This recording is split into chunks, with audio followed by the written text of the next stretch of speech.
di hadapan Allah Subhanahu wa Ta'ala, wahai malaikat Jibril. Malaikat Jibril menjawab bahwa Allah Subhanahu wa Ta'ala telah menantimu di syurga, bahwa seluruh malaikat-malaikat telah menantimu di pintu-pintu langit untuk menyambut kedatangan ruhmu, wahai kekasih Allah. Dan apa yang dilakukan Rasulullah? Rasul tidak tersenyum. Malaikat Jibril berkata, kenapa kau tidak tersenyum? Aku memikirkan umatku, wahai malaikat Jibril. Bagaimana dengan umatku sepeninggalanku? Malaikat Jibril mengatakan, aku pernah mendengarkan Allah berfirman, tidak akan masuk syurga kecuali orang-orangmu, umat-umatmu yang masuk syurga terlebih dahulu.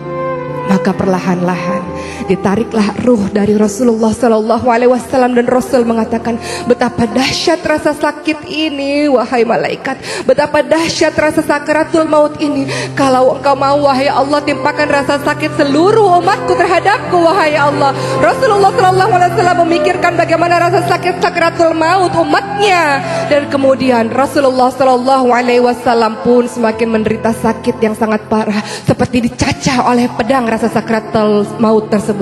Dan apa yang dilakukan oleh Rasulullah?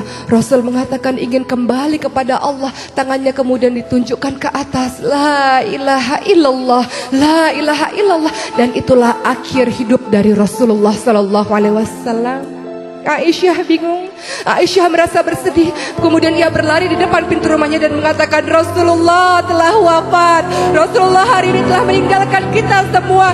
Seluruh penduduk Madinah kemudian merasakan Madinah seolah-olah gelap, dan mereka kemudian di antara mereka ada yang pingsan, di antara mereka ada yang bersimbah air mata. Dan apa yang dikatakan oleh Umar bin Khattab, tidak, Rasulullah tidak meninggal, Rasulullah tidak wafat, Rasulullah hanya seperti Nabi Musa alaihissalam yang datang kepada Allah dan kemudian kembali terhadap kita. Rasul tidak meninggalkan kita, kata Umar bin Khattab. Umar bin Khattab mengambil pedangnya dan kemudian mengatakan, siapapun yang mengatakan Rasulullah wafat, siapapun yang mengatakan Rasulullah mati, maka akan aku penggal kepalanya. Begitu kata Umar.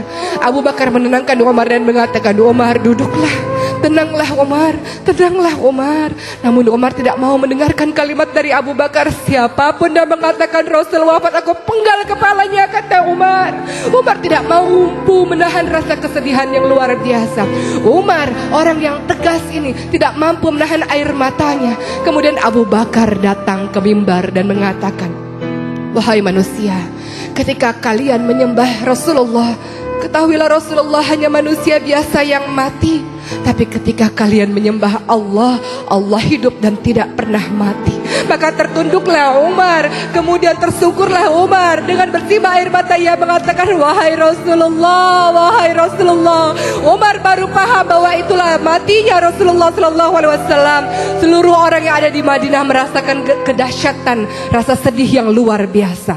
Dan ketika Rasulullah SAW dikuburkan, Fatimah mengatakan kepada Anas bin Malik, tega engkau wahai Anas bin Malik, engkau menguburkan Rasulullah, engkau menaburkan debu dan tanah di wajah suci Rasulullah. Tega engkau berlaku seperti itu wahai Anas, kata Fatimah. Apa kata Anas? Kami terpaksa melakukannya wahai Fatimah.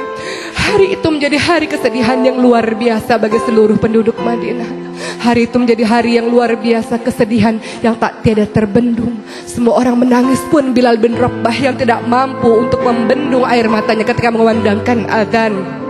Wafatnya Rasulullah SAW meninggalkan kepedihan yang luar biasa di hati seluruh umat muslim, di hati seluruh orang-orang yang mencintainya. Bagaimanakah dengan kita? Rasul pernah berujar kepada seluruh sahabatnya, wahai sahabat-sahabatku, aku merindukan saudara-saudaraku. Siapa saudaramu Rasul? Kami ini saudaramu Rasul. Tidak, saudara-saudaraku bukan kalian-kalian sahabatku. Saudaraku adalah yang tetap beriman kepadaku padahal mereka tidak pernah melihatku. Aku merindukan perjumpaan dengan mereka. Bagaimana dengan kita? Ketika Rasulullah SAW sangat mencintai dan merindukanmu, bagaimana dengan lisanmu? Apakah senantiasa bersalawat kepada Rasul? Bagaimana dengan perbuatanmu? Apakah senantiasa menjalankan sunnah-sunnah Rasulullah? Bagi kita yang mengaku cinta terhadap Rasulullah, tenang, kita akan kembali bertemu dengan Rasulullah, karena Rasul senantiasa menunggu kita di telaganya Allah, di syurganya Allah. Rasul merindukan kita, mencintai kita, dan Rasul berharap kita mengikuti semua sunnah-sunnahnya agar kita bisa kembali kepada orang yang paling kita cintai. Siapa? Rasulullah.